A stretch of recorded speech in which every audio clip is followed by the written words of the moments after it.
Hi my dear friends, இன்றைக்கான வீடியோவில் 6ஆம் வகுப்பு தமிழ் முதல் பருவத்தில் இயல் 3ல் என்னெல்லாம் இருக்குது ஃபுல் வீடியோவும் பார்த்துடலாம். ஸோ முதல்ல செய்யுள் அப்படின்னு எடுத்துட்டோன்னா அறிவியல் ஆத்திச்சூடி கொடுத்துருக்குறாங்க. அகர வரிசையில் அறிவுரைகளை சொல்லும் இலக்கியம் ஆத்திச்சூடி. ஆத்திச்சூடியோட ஆசிரியர் யார் அப்படின்னா ஔவையார். புதிய ஆத்திச்சூடியை எழுதுனது யார் அப்படின்னா பாரதியார். இதில் என்ன பாடல் கொடுத்துருக்காங்க பாருங்கள். அறிவியல் சிந்தனைக்குள் ஆய்வில் மூழ்கு அப்படின்ற பாட்டை எழுதுனது தான் நெல்லை சுமுத்து. அதாவது அறிவியல் ஆத்திச்சூடியை எழுதியவர் நெல்லை சுமுத்து.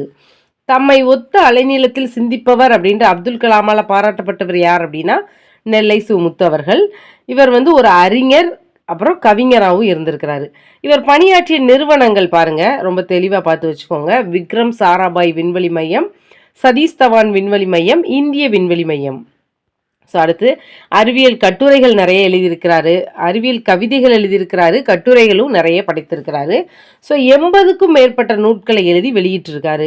உடல் நோய்க்கு எது தேவை அப்படின்னா ஔடதம். ஔடதம்னா என்னது? மருந்து தேவை. நண்பர்களுடன் எப்படி விளையாட சொல்லியிருக்காங்கன்னா ஒருமித்து விளையாடு.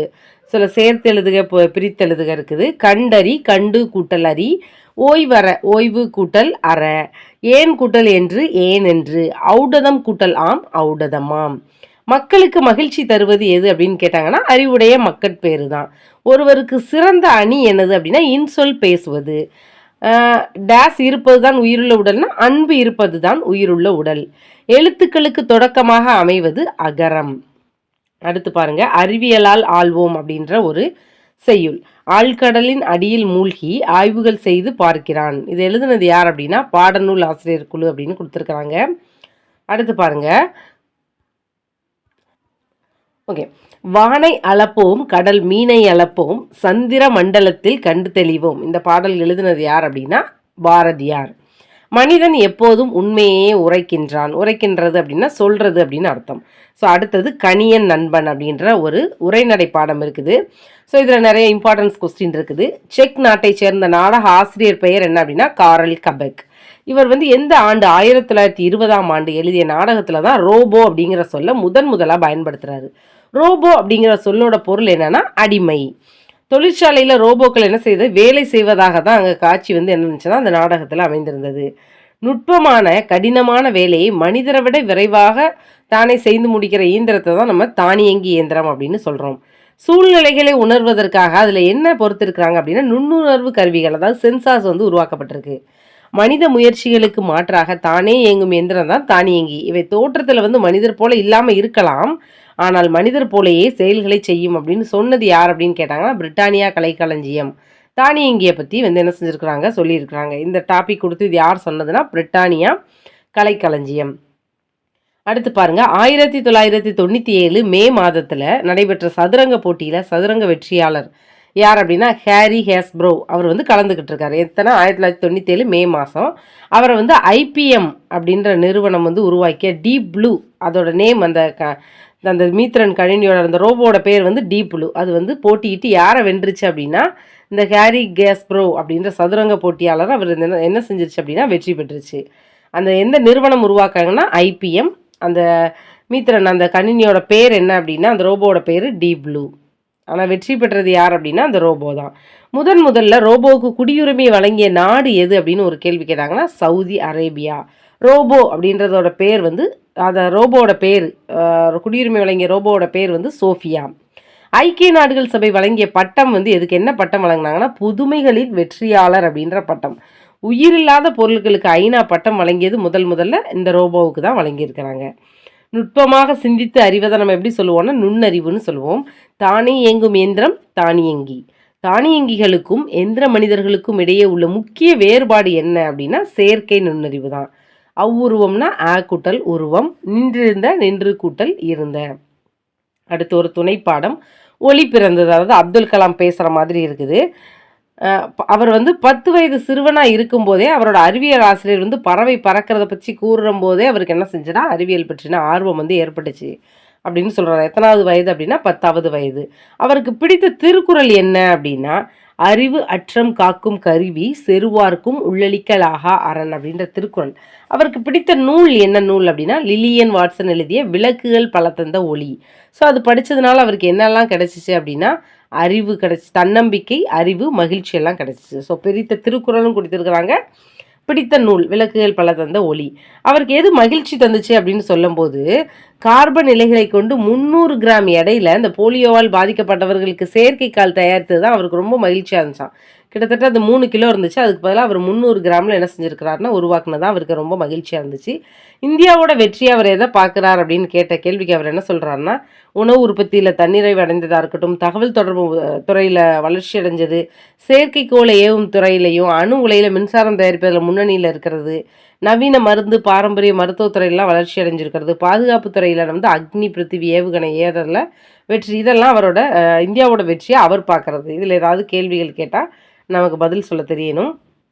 100 ஆண்டுகளுக்கு பின்னாடி இந்தியா எப்படி இருக்கும் அப்படின்னு அவர்கிட்ட 3 சிறப்பான வளர்ச்சிகளை பெற்றிருக்கும் அப்படின்னு அவர் சொல்லியிருக்காரு. முதல்ல பாருங்கள், 1000 வருஷத்துக்கு முன்னாடி நாலந்தா பல்கலைக்கழகம் எப்படி இருந்துச்சோ அது மாதிரி கல்வி முறை நம்மளோட இந்தியாவில் இருக்குன்னு சொல்லியிருக்கிறாரு.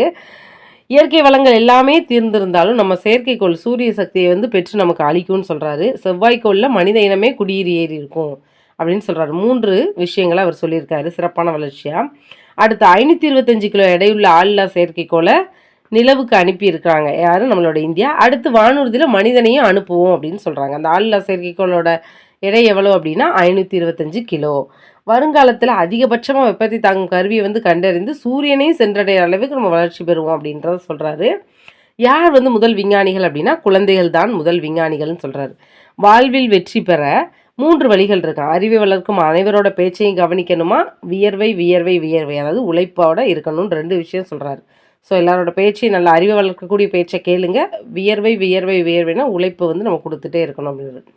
கடைசியாக வந்து நம்மளோட இலக்கணம். மொழி முதல் மொழி இறுதி எழுத்துக்கள் எப்படிலாம். மொழி அப்படின்னா அதோட மீனிங் என்னென்னா சொல். ஸோ மொழிக்கு முதல்ல வர எழுத்துக்கள் இது ரொம்ப பேசிக் தான், ஒரு தடவை சும்மா பார்த்துக்கோங்க. உயிர் எழுத்துக்கள் 12மே மொழிக்கு முதல்ல வரும். கேச த ந பம வரிசையில் எல்லாமே வரும். சரியா? வரிசையில் சில மட்டும்தான் வரும். இப்போ ஞ மட்டும்தான் வரும். இந்த இப்போ அங்கனம் எங்கனம் இங்கனம் இந்த மாதிரி வார்த்தைகளில் ஞல வந்து ஞோ இந்த 4 மட்டும்தான் வரும். அடுத்து யா வரிசையில் பாருங்கள், யா யு யூ யோ யவ் 6 வரும். வ வரிசையில் 8 வந்து வருது. வ வ வி வி வை வே வை வவ்.